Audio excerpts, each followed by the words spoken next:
UP board की high school और intermediate की परीक्षाएं गुरुवार से शुरू हो रही हैं। यूपी बोर्ड विश्व का सबसे बड़ा परीक्षा कराने वाला बोर्ड है और जिस तरह से इसमें बड़ी संख्या में परीक्षार्थी शामिल होते हैं उसको देखते हुए चाक चौबंद व्यवस्था की जाती है। हम इस समय हैं राज्य स्तरीय कंट्रोल रूम में, यानी यही वो जगह है जहां से 55 लाख से ज्यादा छात्रों पर नजर रखी जाएगी और इसके अलावा बड़ी संख्या में परीक्षक यानी इन्विजिलेटर्स भी होंगे। इस बार करीब 3 लाख परीक्षक परीक्षा कक्ष में होंगे, उन पर भी नजर रखी जाएगी। इस बार यूपी बोर्ड ने कई अलग अलग बातें की हैं, जिसमें बारकोड वाले जो आई कार्ड हैं वो भी खासतौर पर इन्विजिलेटर्स के लिए बनाए गए हैं, जिससे कि फर्जी जो कक्ष निरीक्षक होते हैं उन पर रोक लगाई जा सके। हमारे साथ विवेक नौटियाल जी हैं, स्ट्रांग रूम के इंचार्ज हैं और ये स्ट्रांग रूम पूरे परीक्षा के दौरान न सिर्फ छात्रों पर और नजर रखेगा, फर्जी शिक्षकों पर रोक के लिए नजर रखेगा, बल्कि नकल विहीन परीक्षा कराने के लिए एक तरह से हम मान सकते हैं यही अब के बाद सेंटर है। विवेक जी, तो किस तरह से ये काम कर रहा है? पहले तो क्योंकि ये कंट्रोल रूम है, यहीं से सारी चीजें आप लोग मॉनिटर करेंगे। सर्वप्रथम मैं बताना चाहूंगा इस कंट्रोल रूम की अग्रिम तैयारी हमने 12 तारीख से प्रारंभ कर दी थी। तो प्रथम चरण में जो हमने लक्ष्य रखा था वो कि जो समस्त जनपदों में जो समस्त परीक्षा केंद्र हैं उनके आईपी एड्रेस, डीवीआर और जो कैमरे चल रहे हैं वो सुचारू रूप से चल रहे हैं या नहीं चल रहे।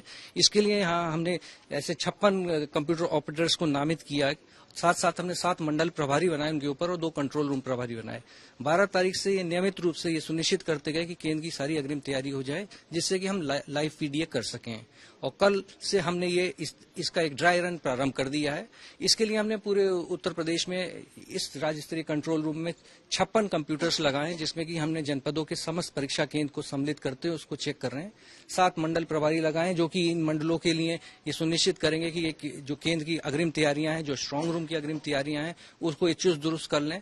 इसके लिए आपके पास पूरे प्रदेश के समस्त परीक्षा केंद्र व्यवस्थापकों का, जनपद स्तरीय कंट्रोल रूम का जो स्टैटिक मजिस्ट्रेट है, सबके नाम, फोन नंबर, ईमेल आईडी सबके पास यहाँ उपलब्ध हैं। हम यहाँ देख भी पा रहे हैं कि पूरी व्यवस्था यहाँ पर की गई है और जैसा आपने बताया कि यूपी के सभी मंडल और सभी जिलों के सारे सेंटर्स, क्योंकि 8000 से ज्यादा सेंटर्स हैं, उन पर यहीं से नजर रखी जा सकेगी। जैसे ये हम सेंटर देख पा रहे हैं या ये डिस्ट्रिक्ट कंट्रोल रूम है, तो किस तरह से इस पर नजर रखेंगे? क्या है ये, कौन सा जिला है? ये जनपद देवरिया है और जनपद देवरिया में न केवल हम परीक्षा केंद्रों पर नजर रख रहे हैं, वरन ये भी देख रहे हैं कि डिस्ट्रिक्ट कंट्रोल रूम से भी ये अनुश्रवण किया जा रहा है, निगरानी की जा रही है और परीक्षा केंद्रों में जो अग्रिम तैयारियां हैं उसको देखा जा रहा है। अच्छा, ये खास बात है कि हर जिले में कंट्रोल रूम बनाया गया है, तो वही ये देवरिया का कंट्रोल रूम है जो यहाँ से मॉनिटर किया जा रहा है। यानी सिर्फ सेंटर्स को नहीं, स्ट्रांग रूम्स को नहीं, कंट्रोल रूम जो जिले में बना है उसको भी मॉनिटर किया जा रहा है। सर, ये हम जो देख पा रहे हैं ये कौन से जिले का है, क्या है?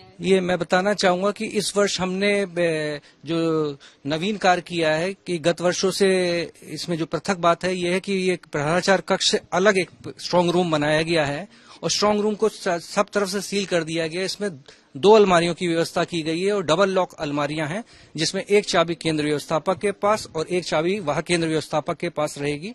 और जो वाह केंद्र व्यवस्थापक के पास चाबी है वह एक उसकी डुप्लीकेट चाबी स्टैटिक मजिस्ट्रेट के पास रहेगी और ये दोनों अलमारियों में इन तीनों अधिकारियों की उपस्थिति में ही प्रश्न पत्रों को निकाला जाएगा और ये सुनिश्चित किया जाएगा जो दूसरी अलमारी है जो बचे हुए प्रश्न पत्र हैं उन्हें सील किया जाए इन तीनों अधिकारियों के सामने ही। इतनी बारीकी से इस बात पर काम किया गया है और नजर भी, मॉनिटरिंग भी इस पर की जा रही है। लेकिन सर, इस बार जो एक नई बात और की गई है वो ये है कि जो कक्ष निरीक्षक हैं उनके भी बारकोड युक्त आई कार्ड बनाए गए हैं एग्जाम के लिए, जिससे फर्जी जो कक्ष निरीक्षकों की शिकायत मिलती थी अब उस पर रोक लगी। जी बिल्कुल, गत वर्षों में हम देखते थे, जब यहाँ से भी हमने एक फीडबैक पाया, जब परीक्षा केंद्रों में देख रहे थे तो हमने ये पाया कि यथास्थिति कई जगह ऐसा हुआ कि कक्ष निरीक्षक अपना कोई परिचय पत्र नहीं लगाए हुए, तो एक संशय की स्थिति उत्पन्न हुई कि वास्तविक रूप से कक्ष निरीक्षक के रूप में वहां पर नामित है या नहीं है। तो इस वर्ष ये कठोर कदम उठाया गया कि सभी जितने केंद्र निरीक्षक हैं उनको QR कोड युक्त कंप्यूटराइज क्रमांक के आधार पर परिचय पत्र दिया जाए और उसका बोर्ड के द्वारा जब ये QR कोड जनपदों में भेज दिए जाएंगे तो वहां के केंद्रीय व्यवस्थापक के द्वारा हस्ताक्षरित और संबंधित जिला विद्यालय निरीक्षक द्वारा प्रति हस्ताक्षरित करके इन कक्ष निरीक्षकों को उपलब्ध कराया जाए। और ये बाध्यता और ये सुनिश्चित की गई है जब ये कक्ष निरीक्षक के रूप में कार्य करेंगे तो ये परीक्षा अवधि में, संपूर्ण परीक्षा अवधि में इसे पहने रहेंगे। ये बहुत महत्वपूर्ण इसलिए है कि कक्ष निरीक्षकों की संख्या करीब 3 लाख है और ऐसे में इतनी बड़ी संख्या में कक्ष निरीक्षकों के लिए इस तरह से आई कार्ड अलग से तैयार किया गया है। लेकिन जिस तरह से पिछले साल भी देखा गया था कि यूपी एसटीएफ ने भी एजुकेशन डिपार्टमेंट के साथ मिलकर के इसकी तैयारी की थी नकल विहीन परीक्षा कराने के लिए, इस बार भी लगातार आप लोगों की बैठकें होती रही। तो एक तरह से बाहरी जो स्थिति है वो ये देखेंगे और बाकी चाक चौबंद अंदर व्यवस्था रहे, इसके लिए पूरी जिम्मेदारी। इसमें मैं आपके सम्मानित दर्शकों को ये बताना चाहूंगा कि गत वर्ष में हम लोग के राज्य स्तरीय 2 केंद्र के रूप में समीक्षा करते थे, निगरानी करते थे। एक तो ये पार्क रोड पे और एक विद्या समीक्षा केंद्र में। इस वर्ष हमने और चौक चौबंद व्यवस्था की है प्रशासनिक विभाग के रूप में। हमने इस वर्ष न केवल लखनऊ जिस केंद्र पे आप हैं, इसके अलावा विद्या समीक्षा केंद्र में भी हमने सभी जगह 40 अभिकर्मियों को लगा रखा है। इन 40 अभिकर्मियों को हमने प्रत्येक अभिकर्मी को 206 परीक्षा केंद्र आवंटित किए और इन्होंने आज की अवधि तक सभी केंद्र व्यवस्थापक तक पहुंचे हैं। हर स्तर पर मॉनिटरिंग हो रही है, चाहे वो राज्य स्तरीय कंट्रोल रूम से हो या जो रीजनल सेंटर्स हैं उनसे भी मॉनिटरिंग हो रही है, जो जिले हैं उनसे भी मॉनिटरिंग हो रही है। लेकिन सर, जैसा हम देख पा रहे हैं यहाँ पर जो भी अगर कहीं गड़बड़ी सेंटर में दिखाई पड़ती है, यहाँ समझ में आती है, तो उसको बढ़ा करके स्क्रीन पर भी आप लोग देखेंगे। तो गौतम बुद्ध नगर का अगर आप कोई दिखा सकें या कोई और। गौतम बुद्ध नगर का एक जनपद आपके सामने ये प्रदर्शित हो रहा है इस स्क्रीन पर। ये आप देख सकते हैं कि ये सारी कक्ष निर्धारित किए गए हैं जिनमें परीक्षा का आयोजन किया जाएगा। यहाँ पर आप देख सकते हैं कि परीक्षार्थियों के अनुक्रमांक भी लिखे जा रहे हैं और इसमें हम ये देख रहे हैं कि कमरे को हम आगे से भी देख सकते हैं और पीछे से भी देख सकते हैं। अर्थात प्रत्येक कक्ष में 2-2 सीसीटीवी कैमरा लगे हुए जो एक आगे से इसकी निगरानी करेंगे और एक पीछे से निगरानी करेंगे। आप यहाँ पर भी देख सकते हैं कि जैसे मैंने पूर्व में बताया कंट्रोल रूम, तो ये कंट्रोल रूम 24 घंटे सीसीटीवी कैमरे की निगरानी में रहने वाला है। यहाँ पर हमने व्यवस्था की है कि उच्च कोटि के नाइट विजन कैमरे लगाए जाएं, जिससे कि रात को भी ये स्थिति ऐसी उत्पन्न ना हो कि अंधेरे में इसको ना देखा जा सके, तो रात को भी इसको देखा जाएगा। और जो सचल दल और औचक निरीक्षण करने वाले हमारे सचल दस्ते हैं, उन्होंने ये व्यवस्था प्रारंभ कर दी है कि इन सारे केंद्रों पर इस स्ट्रांग रूम को देखने के लिए रात में भी जाएंगे और रात में जाना रात में जाएंगे और स्ट्रांग रूम में इसके लिए नाइट ड्यूटी टीम्स भी बनाई गई हैं, प्रशासन के स्तर पर भी बनाई गई है और शैक्षिक स्तर पर भी बनाई गई है, तो वो भी काम करती रहेंगी इस बीच। जी बिल्कुल, निसंदेह ये इसकी हम समीक्षा यहाँ भी हमने प्रारंभ कर दी है। हमने कल ही सारे अधिकारियों की एक उच्च स्तरीय बैठक की थी और कल ही से सारे अधिकारियों को निर्दिष्ट कर दिया गया था कि इन परीक्षा केंद्रों का औचक निरीक्षण करना प्रारंभ कर दें और रात को वहां पर निरीक्षण करें। तो जहां पर वो निरीक्षण कर रहे हैं उसकी अपनी फोटो, उसकी अपनी क्लिपिंग्स हमारे व्हाट्सएप ग्रुप पे शेयर करें, जिससे कि हम ये पुष्टित कर सकें और ये मैसेज भेज सकें। यदि कोई अवांछनीय तत्व ये प्रयास करने की कोशिश भी करता है तो इस वर्ष शासन प्रशासन हम लोग कटिबद्ध हैं, किसी भी दशा में नकल विहीन परीक्षा नहीं होने देंगे।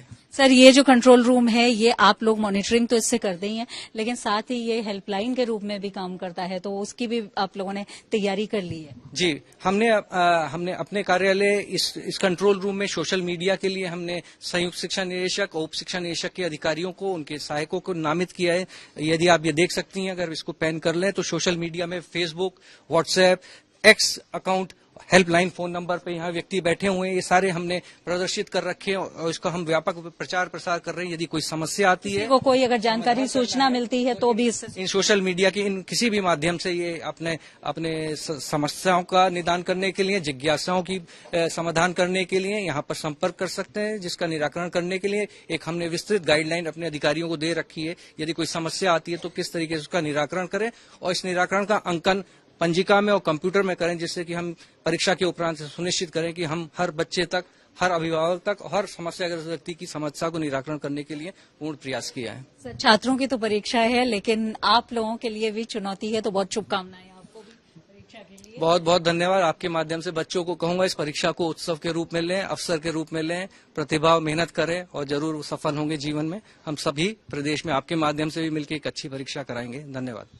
बिल्कुल, तो उत्तर प्रदेश माध्यमिक शिक्षा परिषद विश्व का सबसे बड़ा बोर्ड है परीक्षा कराने वाला, जिसमें सबसे ज्यादा परीक्षार्थी शामिल होते हैं। इस बार भी 55,25,000 से ज्यादा परीक्षार्थी शामिल है, जो अपने आप में एक बहुत बड़ी संख्या है और इसके लिए पूरी तैयारी इस कंट्रोल रूम से आज से शुरू कर दी गई है। हालांकि तैयारी पहले से चल रही है, लेकिन पूरी परीक्षा के दौरान ये कंट्रोल रूम एक्टिव रहेगा और प्रदेश के उत्तर प्रदेश जो कि देश का सबसे बड़ा सूबा है, उसके अलग अलग क्षेत्रों में जो बने हुए सेंटर्स हैं उन पर यहीं से मॉनिटरिंग की जाएगी, जिससे नकल विहीन परीक्षा संपन्न हो सके। वीडियो जर्नलिस्ट नीरज कुमार के साथ शिल्पी सेन, लखनऊ।